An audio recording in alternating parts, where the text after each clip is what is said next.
Hello friends, welcome to my channel.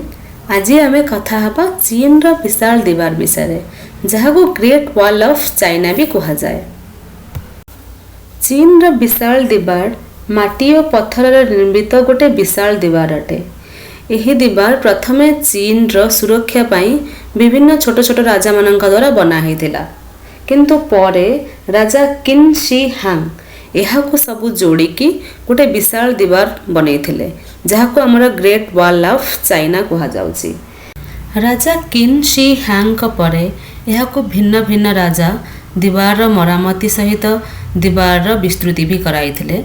एथिमध्यरु Ming शासक मानक भूमिका अन्यतम। एमिति भी कहा जाए मिंग शासन समय रे दीवार मुख्य भाग बना जाइथिला। ग्रेट वॉल ऑफ चाइना रो लंब 21,196 किलोमीटर आउ यार हाइट एवरेज हाइट 20 रु 23 फुट पर्यंत, किंतु यार सबुठु टलेस्ट पार्ट 46 फीट।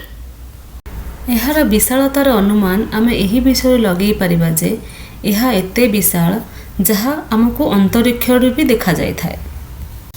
यही दीवार 20 रु 30 लाख लोक मानक द्वारा बना जाइथिला।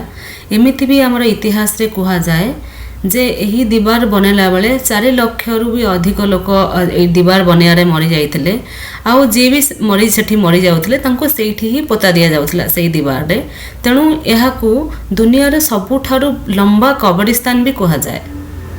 सन 1211 रे चेंगिज खान यहाँ पर आक्रमण करथिले और यहाकू भांगी चीन ने प्रवेश करथिले।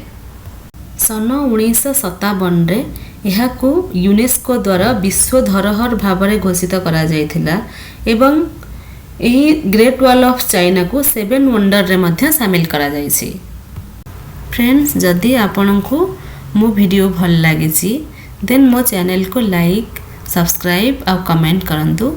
Thanks for watching my video.